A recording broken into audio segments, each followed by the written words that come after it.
Welcome to Not in a Huff with Jackson Huff, where we interview newsmakers, storytellers, and all-around interesting people.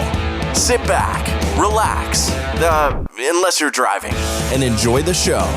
Here's Jackson. Hello. I am Jackson Huff. This is Not in a Huff. Thanks so much for joining me this week. Another great guest. I am interviewing David Page. Now, David, he is the creator of, I think, a lot of people's favorite show on the Food Network. He created Diners, Drive-Ins, and Dives.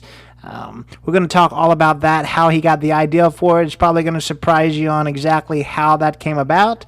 We're going to talk about the book that he just wrote, Food Americana. At the end, we talk about it being available for pre-order, but it is available now. We recorded it just a little while ago, so do check that out. Just a really fascinating conversation, covering, TV and how food shows are made, covering food. That's really kind of the cool thing that we talked about, just the culture behind food, how Americans, got, I guess, so crazed about Chinese food and Mexican food and all these other cultures' foods, and how we modified them to suit our taste.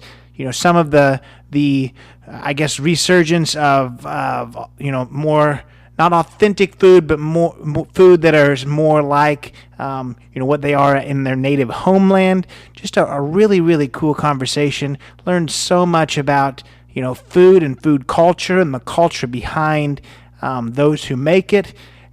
David, I'll tell you, he's just an absolute wealth of information. I really enjoyed speaking with him. Without further ado, here is my interview with David Page. I am here today with David Page. David, how are you? I'm great. How are you? I'm doing well. Thanks so much for joining me. I really appreciate it. Well, thanks for asking. Yeah, well, let's kind of just get into it, a little bit about you and growing up. First, how did you become such a food lover? I think it's genetic to some extent. I've always enjoyed food. But over the years, as I was lucky enough to travel as a journalist, I began sampling local foods, regional foods, specialty foods. And then after spending a number of years in Europe as a journalist, it became a fascination for me wherever I went or whatever I did to see what the local dish was. And it has served me well over the years, although not my waistline. Yeah. So, I mean, you were a journalist, first, I guess, and was it something that you wanted to get into? Did you want to get into food journalism, or did that kind of just happen, I guess, kind of luckily, given that you always were interested in food and the culture behind it? I stumbled into it. One's career goes where it goes. I had been at NBC News and ABC News for a number of years, and went out onto my own to freelance as a journalist, and found myself doing a fair amount of work with a guy who at one point had worked for me when I ran the Weekend Today show, Al Roker, before he was on the Weekday show. And Al, on the side, had his own production company. They were doing a fair amount of work for the Food Network. So I started working on projects for them through him, and then eventually began pitching them projects of my own, which turned into Diners, Drive-Ins, and Dives. And next thing you know, I'm a food journalist. At various stages in your career, whatever you've done last. Mm-hmm. So I've been an investigative journalist. I've been a foreign journalist. I've been a consumer journalist. I've been a hard news journalist. I've been a morning show journalist, and now I'm a food journalist. The difference is that I truly, truly am fascinated by food. And more than the taste of it, although I certainly love to eat, the sociological aspects of it, which I saw so much of when I was reporting overseas. In every culture, food is the social lubricant. Mm-hmm. Food is the way people get together. Food is the center of, in many respects, the human universe. And I just find that intriguing and fascinating. Yeah, no, that's 100% kind of how I feel too. There's an entirely different, food show that talks all about how food brings us together, and that's kind of the thing that stitches us all. And I agree. When I've traveled and being able to go to these different restaurants and see just the culture behind food and how it kind of just shapes the culture as a whole, it's a really big thing. So you did mention, the diners, drive-ins, and dives, and you being the creator of that. We haven't necessarily said that yet, but that's kind of a big claim to fame. So tell us just a little bit about how you created the show, because I know it. In listening to some of your other interviews, wasn't necessarily like you've always had this lifelong ideal of diners, drive-ins, and dives, and someone finally took it. It was a little bit of a kind of a coincidence that it happened. You mean smoke and mirrors? Yeah. I had been pitching shows to the Food Network unsuccessfully for quite a while. Now, early on, I had done a show for them, for Al Roker's production company, about diners, the history of diners. And I'm on the phone one day with a sympathetic executive at the Food Network who was rejecting everything I come up with. And she finally, in frustration, says, "Do you have anything about diners?" So I instantly say, "Oh, yes, I'm developing a show called Diners, Drive-ins, and Dives." And this was a Thursday or a Friday. She said, "Well, we have a pitch meeting on Tuesday. Get me something on Monday." So I had not been working on a show called Diners, Drive-ins, and Dives. I just pulled that title out of thin air during our phone call. Kind of fake it till you can make it.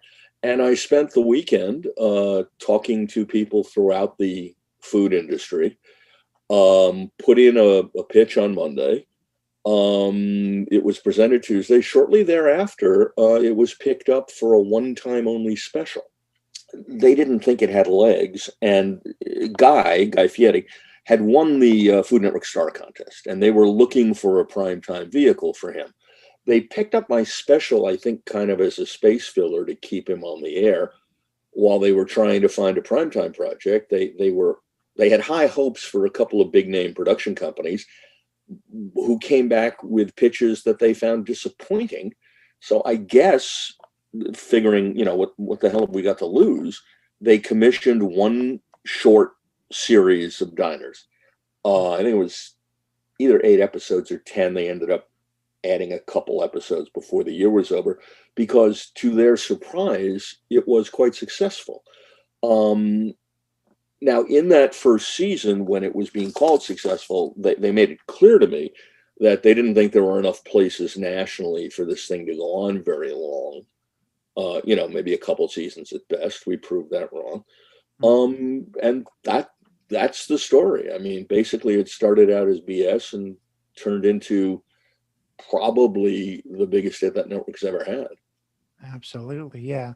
And again, it wasn't something that you had just dreamt up forever. So you may have not even had an idea, but was Guy, what you envisioned the host of the show to be? No, I had no idea who he was. I had not seen Food Network Star. I was not a viewer of the Food Network. And when I started to propose possible hosts for the show, and they said, no, we got the guy we want you to do the show with. And they told me who it was, and I clicked on, I guess, their website and saw this spiky-haired guy in short pants and thought to myself, I'm screwed. He turned out to have as much natural television talent as anyone I've ever worked with. It was a question of, I hate to say it, it was a question of teaching him how to do TV. Certainly in the field TV, the whole Food Network Star thing was studio, which is a whole different thing. But the man's incredibly talented. Yeah. So exactly what was your role with the show once I know obviously you pitched it, but then what did you do with the show? I executive produced it for 11 seasons, and I was a very hands-on executive producer. So the final edit of every show went through my computer. I approved, rewrote the scripts. I was functioning as the hands-on producer of the show, because that's the most fun. A lot of EPs, they get a show and they hand it off to someone, they move on to the next one. I like making the show. Yeah. So did you actually go on location with all these places? Did you travel around too, or? For the first season, I traveled. Huh. Then at that point, it became a matter of making shows out of the stuff, and I couldn't be on the road and back in the office at the same time. Because remember, we were doing 3 locations per show. I don't know what they're doing today, but so that's a lot of segments that need to be coordinated, and you got to make sure that if the second one's all about ham, the first one they can't slip a hamburger, a ham-topped hamburger into the hamburger segment because it has to coordinate. So at that point, I was back in the office. Yeah. And you mentioned that they didn't think that there was going to be enough material for very long, which was obviously very wrong. But how did you guys find the places? Did they reach out to you? Did you reach out to them, or how did the places get picked? We and it was hard in the first year because no one knew what we were. After that, when you called up or a researcher called up and said I'm with diners, drive-ins, and dives, they knew what we were. But even after we were known, yes, we would get people pitching places, but very, very few of our bookings ever came from that. Because people's favorite restaurants are not necessarily the best restaurants. They're the ones that people have a connection to. In other words, there's Calvin Trillin, famed food writer, well, famed humorist. He would tell you he's not a food writer, but he's written a lot about food. Will tell you that the best hamburgers on earth are at Winstead's in Kansas City, and then he will tell you that's because he grew up in Kansas City. And anyone who doesn't think the best hamburgers on earth come from a place they went when they were a kid is wrong. So that said, I had a very high bar for these places in terms of the food really had to be good.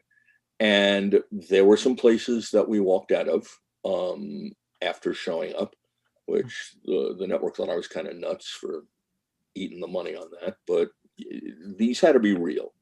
Yeah. To the extent that I'm not going to do a pancake restaurant unless it makes its own batter. That sort of thing. So we started at basic research. Whatever town you were looking at going to, you'd call the local newspaper, you'd call the local magazine, you'd talk to food critics, you'd get recommendations. Then you would talk to the restaurants in question and see what their answers were to your questions, like, do you make your own salad dressing? Which, by the way, is the sign of a smart restaurateur, even more than a good restaurateur, because it's much cheaper to make your own salad dressing. Any restaurant that doesn't make their own dressings and soups is burning money. But having said that, we'd walk down a checklist and basically cull the ones that we thought were legit and book them.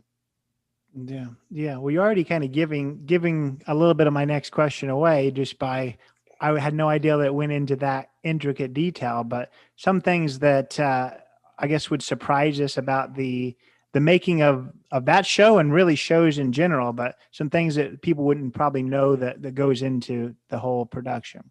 Well, okay, we were unique in 2 respects. Number one, I refused to let anybody make it up. Everything we put on the air, I subjected to the same standards of honesty and accuracy that I employed when I was in charge of investigations for 2020. That's unusual in the reality business. I actually had a would-be senior producer part ways with me over that early on because she couldn't believe that I wasn't going to let her make up what are called Frankenbites in the business. You take 2 halves of 2 different sentences and have someone saying something they never said. Number 2, most cable food shows are shot multi-camera. It's quicker, but it compromises the quality of the pictures you can get because you're lighting for everything to be seen from everywhere. And when movies start routinely shooting with multiple cameras, so will I. In the meantime, we shot single camera, which means that we made the same dish 4 or 5 times to get it from multiple angles. But that was one of our secrets, I guess. The other thing is, I prefer to shoot when the restaurant's actually open, so that you're getting honest answers from consumers at the restaurant, and you're seeing the normal energy of the place. After I left, apparently that practice was changed, and the restaurants are closed when they shoot. But hey, that's truly, I think, the standard in the industry. And please understand, I'm not criticizing anything anyone else chooses to do. They continue to put out a terrific show, from everything I can tell. So please don't think I'm being negative in any way. And as long as Guy's the host of that show, it's going to be terrific. The man is just so talented. Yeah. And you said you were there for 11 years. No, 11 seasons. We were doing 3 seasons a year. So how many seasons have there been now? Do you know? Oh, they may be up to like 30 at this point. Oh, goodness. Yeah. So, this kind of might lead into, I guess, a little bit, of the joys of it, and then maybe, some of why you're not there anymore. But what are some of your favorites and least favorite parts of the being on the show and doing it? The thing I loved the most was that we were able, even without knowing it, to save a lot of small restaurants that were on the cusp of going under.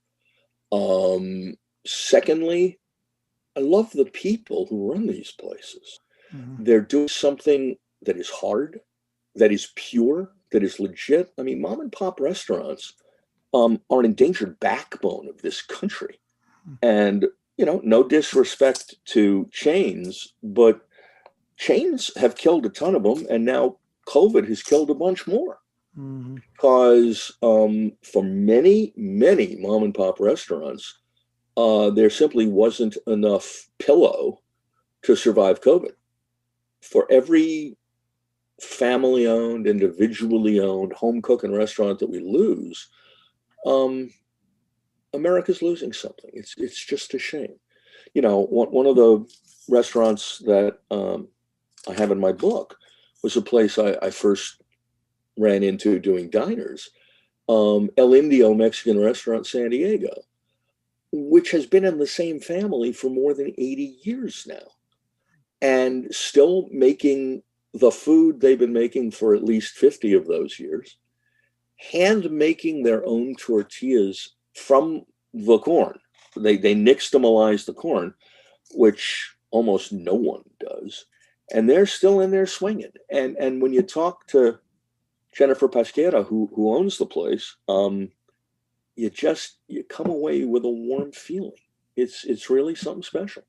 Yeah, and that's not something I even really thought of when I asked that question. Just to be able to know that show can have the power of helping a restaurant stay afloat and maybe I guess revigorate and things like that's a really big thing. I think that's really cool.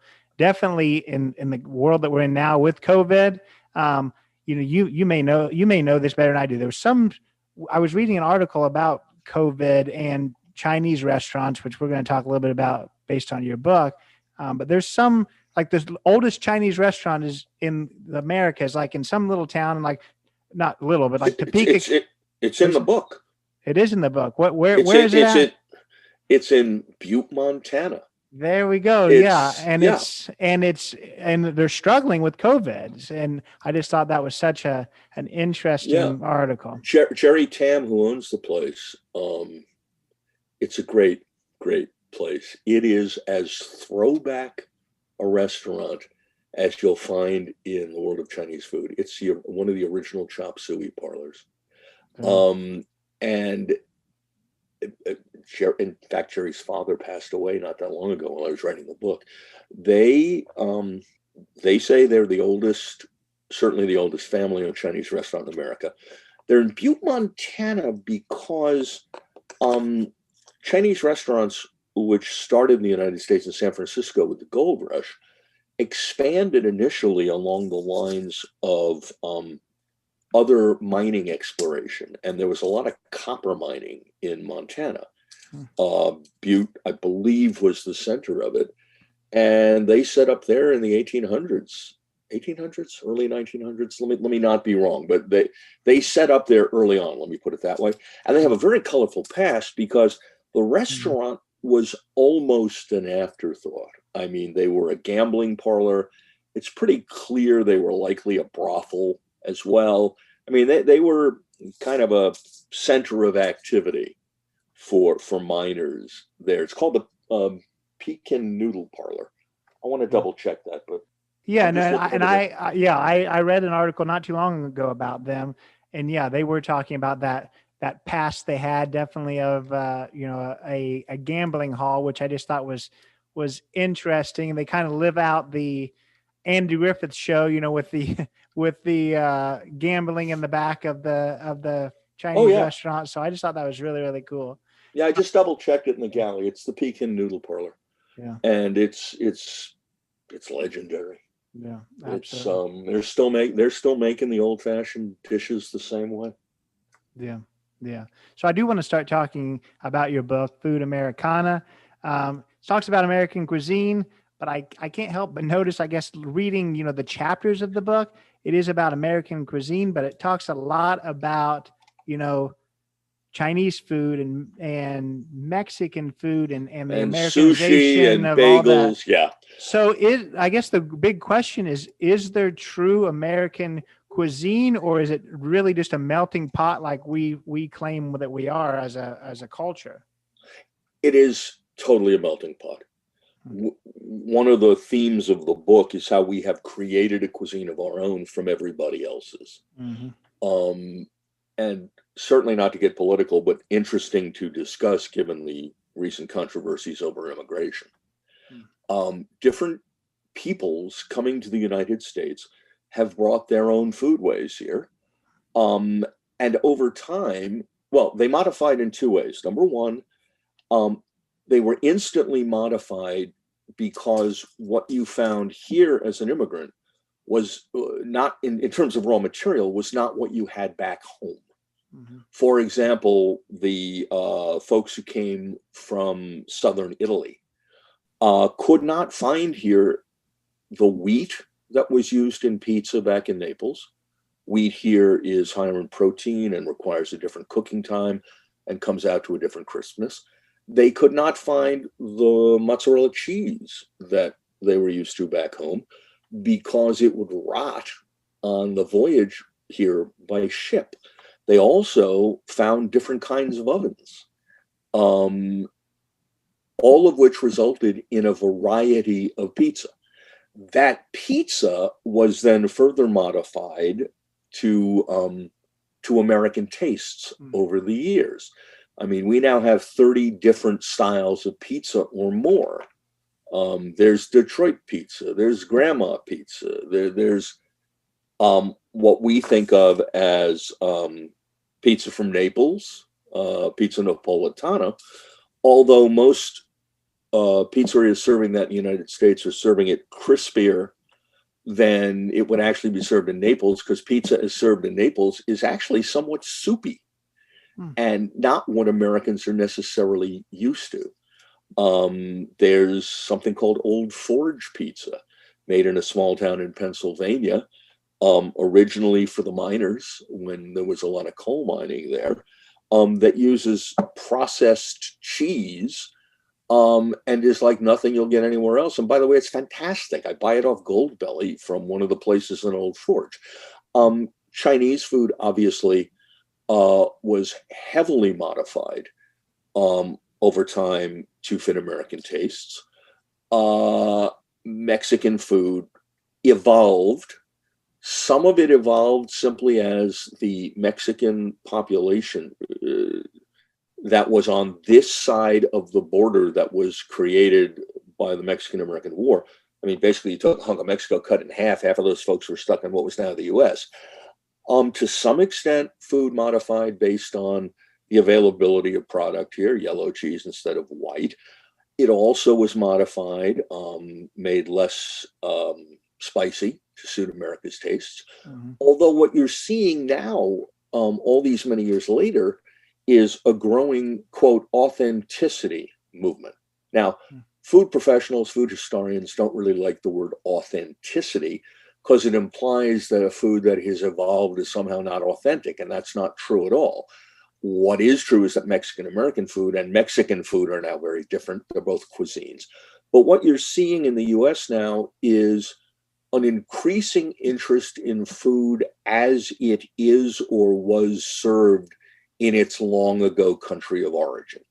In terms of Mexican food, to a great extent, that's simply, not simply, but primarily the result of immigration from Mexico from other parts of the country.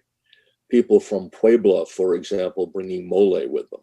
People from Jalisco, or in later years, Tijuana, bringing something called birria de res, which is a kind of incredible beef stew that is now very popular all across the country. You see some of it in the world, for example, of sushi, where sushi as originally eaten in the US was pretty simple. Sushi as eaten in Japan is pretty simple. Nobody in Japan ever thought up a dragon roll or a California roll. That's how most Americans choose to have their sushi. On the other hand, if you go to Nobu in New York, where dinner's $5.95 a person, as in $595 a person, you're going to get sushi done as it would be at the highest end restaurants in Japan. And by the way, across all forms of food, regionalism is of growing interest to many people in America. What's available in this part of this country that I haven't had before? You see Stanley Tucci's CNN show where he's chasing after different Italian dishes, region by region. I think you're going to see a lot more regional Italian cuisine in the near future. Yeah. Well, you answered in that one explanation several of the questions that I have. So you've definitely done this just a few times, I think. No, I care deeply about it. It matters to me. Yeah. And I'm fascinated by it. Absolutely. I had birria when I was in Mexico several years ago on a shoot. Mm-hmm. I never saw it in the US. Then all of a sudden it started to become popular.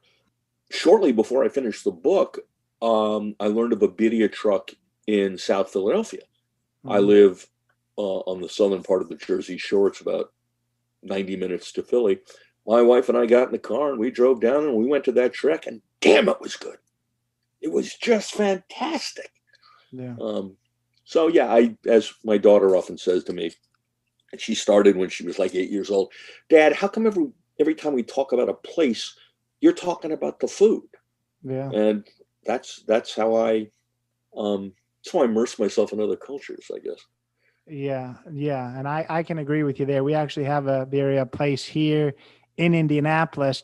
It's in a converted old gas station. They're only open until 5 o'clock, which is crazy when it comes to, I guess they don't want to serve the dinner crowd, but it's amazing. So yeah, I agree with you there. They give you that cup of consomme to dip the taco into. Oh, it's the best. Absolutely. They do. The same way with Chinese food, because you did talk about, the America's obsession with Chinese food. You talked about, I was shocked to read, I think I've heard it once or twice before, but it's shocking every time I see it, that Chinese food restaurants, there's more Chinese food restaurants than McDonald's, Burger King, Wendy's, and KFC combined. Why do you think, first, why are we so obsessed with Chinese food? Second is, why do you think, why do you think that we wanted to change it so much? Because I mean, I've been to, a lot of the, authentic dim sum restaurants, and it's nothing like, General Tso's chicken and things like that either. So, well, there's a number of answers in here. Number one, unfortunately, for what constitutes the majority of the Chinese food menu in America, it became so popular because it was cheap. It was cheap. I mean, it's a kind of what comes first, the chicken or the egg. Once it was cheap, it had to stay cheap. It was a leg up for Chinese immigrants in the United States. Number two, in all candor, for those who came here illegally, it was a safe place to work and, if you will, hide. Thirdly, one of the reasons it remained cheap was because family labor was frequently used. And one of the things you're now seeing is many Chinese restaurants closing because the owners don't want to see their kids going into that line of work, or their kids don't want to. It is a very tough way to make a living. As for things like General Chow's chicken, look, so many dishes that are part of the American Chinese menu have been specifically tailored to suit American tastes. They've been made crunchy. They've been made sweet. The original General Chow's chicken, and there's a great documentary on this done by Jennifer 8 Lee. Her middle name is the number 8, called In Search of General Chow, where she actually chased the story back to the chef in, I believe, Taipei, who is generally credited with inventing the dish, for whom the New York version of it was an alien substance.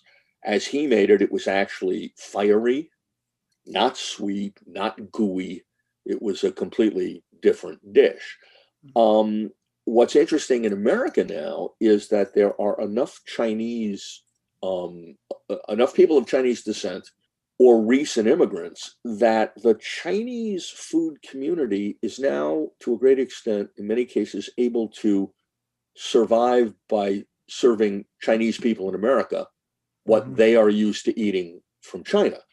I describe in the book going to a huge food court in Flushing, Queens, serving an almost entirely Chinese clientele. The food was incredible, but if you like artery, and if you like duck blood, and if you like incredibly spicy hot pot, and if you like, and not all of it was extreme in any way, it was extraordinary food. A phenomenal kind of crunchy filled crepes, soups, lamb, just extraordinary food that most people would not know of as Chinese. Although what's interesting with Chinese food is you got a huge population here in a country that is fast developing, and things move very fast in China. So the food as served in China is evolving very quickly. One of the most popular dishes in China right now is scrambled eggs and tomatoes, made in a wok, or a wok as it's actually pronounced. They are, so at which point you say, what's traditional, what's authentic? It's a moving target. Yeah. And this is, I mean, based on, obviously, we've already talked about how, American cuisine is a melting pot, and it's hard to kind of pinpoint exactly what that means. But just, I guess, for my own personal benefit, because I'll tell you a little backstory. My fiance is actually from the Philippines, so she's always asking me, "What is American food like? What is it? What are we supposed to be eating as American food?" And of course, I say, hamburgers and hot dogs and steak and pork chops, I guess, but I don't truly know the answer. Can you give the answer? What is real traditional, so to speak, American food? Well, traditional American food, people seem to think of it like Yankee pot roast. Okay, to the extent that many of our early settlers were from England, and if you could afford beef, that was something to have, and the tradition, the Puritan tradition, was simplicity, so things were often boiled. Okay, so that sort of bland protein, you could argue, is a kind of early American food. Pardon me, that was my phone. You could argue was a kind of early American food, but it was brought from England.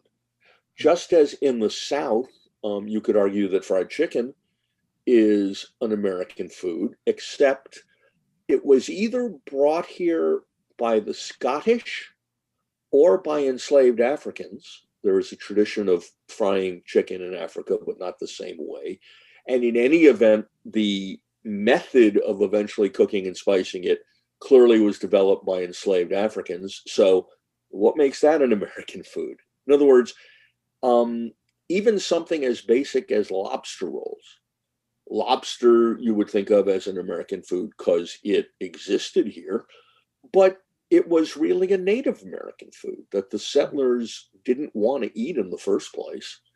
And when the Native Americans told them, look, this is how we eat or you're going to starve, people ate lobster. Oysters are native to America, and the settlers loved them. But oysters were originally European, so they were bringing a love of oysters with them.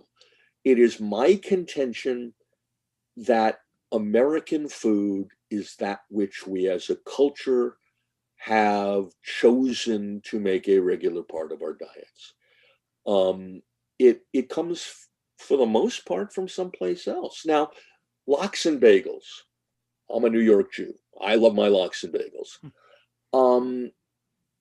The concept of eating smoked fish was European, as was the original bagel, which was smaller and harder. But nobody ate lox, smoked salmon in Europe. Smoked salmon entered the American diet when it was finally, when we had a railroad that crossed the country, and it was possible to transport salmon from the Northwest to the East Coast. So I guess you could argue that lox was an American dish. I don't think it's seen that way by most people.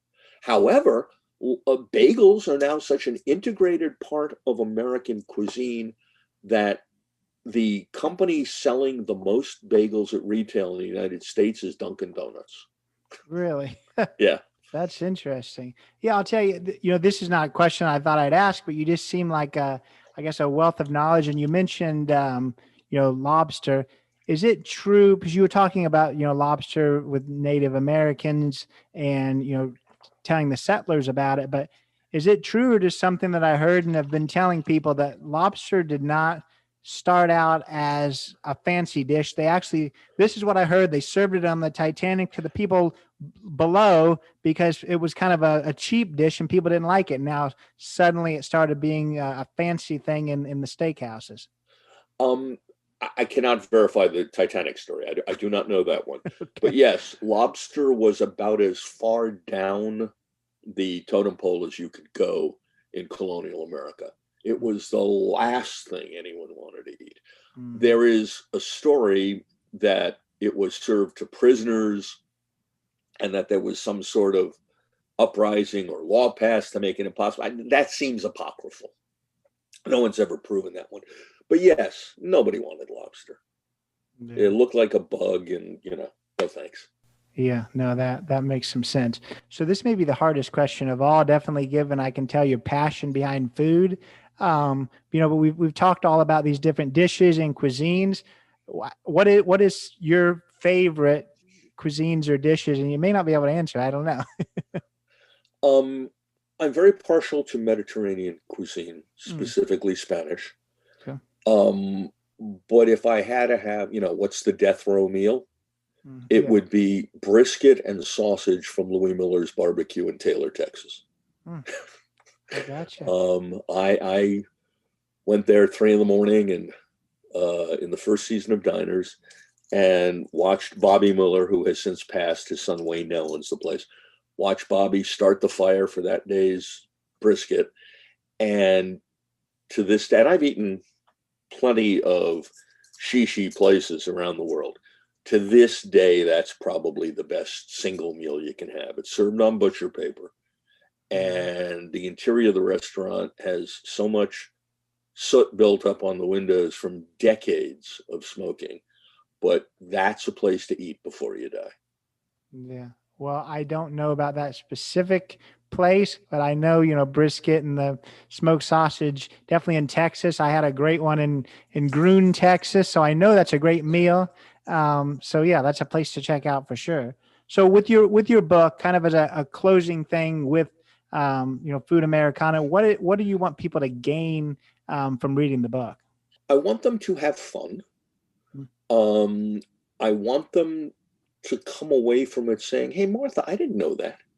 I want to add pleasure and information around something that is central to our lives. Mm-hmm. I also want to give form to the fact that we as Americans do have a cuisine. We've built it from everyone else's, but Mm-hmm. this is what we eat, and this is why. Yeah. So, I mean, is other countries are other countries doing what we've done and melted these cuisines? I mean, I don't know, in Europe, did they do they have the same kind of mix and changing cuisines, or is that an American thing to try to suit everything to our taste? Well, look, there's a lot of American influence that is or has seeped. I guess that's the past tense. Sounds good. Pardon me. That is now in Europe's food culture. Hmm. First time I ever worked in Vienna, Austria. I was new to Europe. I was with NBC. We did a story. We fed it to New York, which, given the time difference, happened around 11 p.m. or midnight. And then I said to the local group of drivers and translators that we worked with in Vienna, I said, guys, I've never been to your city before. Tell me where you like to eat. They took me to a barbecue joint. Hmm. So, yes, we're having influence on European culture. However, and this is painting with a very broad brush, generally speaking, European cultures are deeply set in their regional cuisines. Mm-hmm. Italy, for example, folks in Naples will tell you that theirs is the best, and folks in Rome will tell you that theirs is the best. So there's much more doctrinaire hanging on to structure around what you eat and where you eat it. We're different here. And in fact, in the United States, and you can see this as good or bad as you wish, regional distinction is falling by the wayside. It used to be that to get a good lobster roll, you had to go to New England. It used to be that to get really good fried chicken, you had to go to the South. It used to be that if you wanted Memphis barbecue, you had to go to Memphis. And if you wanted Texas barbecue, you had to go to Texas. That is changing. You can now find very, very good examples of pretty much every regional dish someplace else. Is it quite as good as back home? Maybe not. Maybe it is. And Ruth Reichel, the legendary food writer, said to me about the lobster roll that it troubles her to see lobster rolls being consumed outside of New England, that they should be eaten in New England. And she likened it to eating strawberries out of season. But the fact of the matter is, we as a society, with the benefit or the negatives associated with refrigeration, freezing, and travel, are now used to getting things all the time and every place. And on the one hand, I guess if I'm in Chicago and I go to Smoke, which is a great fusion barbecue spot, and order Texas sausage that I shouldn't be able to get in Chicago, and it's really good, I guess if I live in Chicago, that's a great thing. On the other hand, it kind of takes, with no disrespect to Smoke, Barry Sorkin, who runs it, is a terrific guy. It's a terrific restaurant. I'm just using this as a conceptual example. There's something, or used to be something special about looking forward to going to Texas because I'm going to get barbecue there. Kind of like looking at you on the Zoom. You're too young to remember this, but back in the day, Coors beer would not ship east of the Rockies, which made it special, super duper wonderful if you could go to Denver and get yourself a Coors. Availability can take some of the sheen off things. On the other hand, are we better served by the fact that you can get a really good bagel in Denver? Perhaps we are. I mean, if I'm in Denver, I want a good bagel. Yeah, no, I understand that completely. And even using the beer example, up until about 2 years ago, for some reason, Yingling did not come to Indiana. You couldn't get Yingling in Indiana. And everybody loved it, and everybody, would drive to Ohio to buy it. Now we can get it, and it's just lost the sheen. Like, people don't even necessarily care anymore once we've got it. And then also, kind of the odd thing about being able to get everything everywhere, is it does lose some sheen. Like I was, in New Orleans, finally getting real Creole and Cajun cuisine, and then I almost compared it to like there's places here in Indianapolis that I feel like might be better. It's a weird thing, and I do kind of agree that it almost is better to be able to go. You have to actually go and get that experience, and yeah, I agree with you there.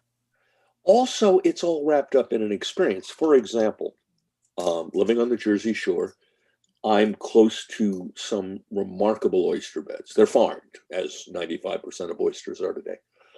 The oysters that come out of the water here, to my mind, taste better than the oysters in New Orleans. But the only place I want to get an oyster po' boy is in New Orleans. There's just something about it. You know? No, I hear you there. I hear you there. Something else that I read that you can answer that's a really interesting topic is dishes that are becoming more popular and less popular. What are some of those? Let me put it this way. What dishes are on the cusp of popularity? Okay. I am surprised by the fact that Peruvian food has not broken through. I am surprised by the fact that Thai food, while it's close, it's part of the everyday menu in big cities, it still isn't like Chinese or sushi. It doesn't quite have acceptance into the broader American menu. What's becoming less popular? Nothing. I mean, there's no particular kind of food that's going away that I can tell. I think what is becoming more popular are replacements. I think you're seeing an inexorable climb in meat replacement with plant-based proteins. I think there is a level it will not pass, but I also believe that its growth has come as a surprise to many people. When I was writing the book, McDonald's, for example, had shown no interest in plant-based protein. Since then, they've started to exhibit an interest in playing around with it. I think fake hamburgers. I think fake's the wrong. Well, no, it's not the wrong word. It's fake. I think plant-based foods are going to continue to play an increasing role in the food universe. What I don't see disappearing, we talk a really good game about health. I don't see us walking away from fat-laden proteins that quickly. Although I will say, the inexorable growth of chicken at the expense of beef in especially the fast food universe is significant. Chicken is surpassed beef across the board a few years back, and that's not going back anytime soon. One of the things that I think is going to go away post-COVID is some of the more complicated menu items at sit-down restaurants, because I think one of the things they learned during COVID was that you can very efficiently and effectively produce a much smaller menu and control costs in doing it. So I think you are going to see a simplification of menus across the board. I don't think whole chicken is certainly been supplanted by chicken parts for the average consumer. There's an interesting story in what they're going to do about wings. They continue to get more popular, and chickens only have 2 wings. So there's a problem there, which is why you now have the so-called boneless wing, which is made out of breast meat. That's pretty much sums up, I think, my view of the current state of food. Absolutely. Yeah. And, we're talking about Food Americana, your book. Tell us how we can find that book. It is available for pre-order at Amazon.com, Walmart.com, Barnes and Noble, I guess.com, and Bookshop.com, and presumably at your independent local bookstore as well. And it's a good gift too. Give it to somebody. Well, I can tell you, you're a fascinating guy with a lot of information when it comes to food. So I'm sure it is something that's going to be of interest to a lot of people to get some more of your stories. So we kind of heard how we can connect with you through the book. Any other ways to connect with David Page? Well, I've got the Food Americana Instagram page. Uh-huh. I've got a Food Americana Facebook page. And I would love to converse with anybody who wants to share some thoughts. I am a deep lover of food and of the social interaction that it generates. So if you want to talk to me, I'm around. I like it. Well, it's been a pleasure speaking with you. Really appreciate Same your here. time. Absolutely. Thank you so much. It's been a joy. Absolutely. And that was my interview with David Page. Hope you enjoyed it. I hope you see just a vast amount of information that Mr. Page has on food. I honestly, speaking with him, I was just overwhelmed with just how much he knows about all the intricacies of it, behind the culture of how it was, originally brought to the United States, all these different restaurants around the country. There was times that I was trying to tell him about certain places. He already knew it. He knew the owners of it. He is just an amazing guy. I was really fascinated by hearing from him. He brought up so many things that I would have never even thought about. Just really cool to hear how diners, drive-ins, and dives helped a lot of struggling restaurants stay afloat. That popularity and bringing them on TV actually made them gain business and gain customers and gain a fan base. So that's just a really powerful thing.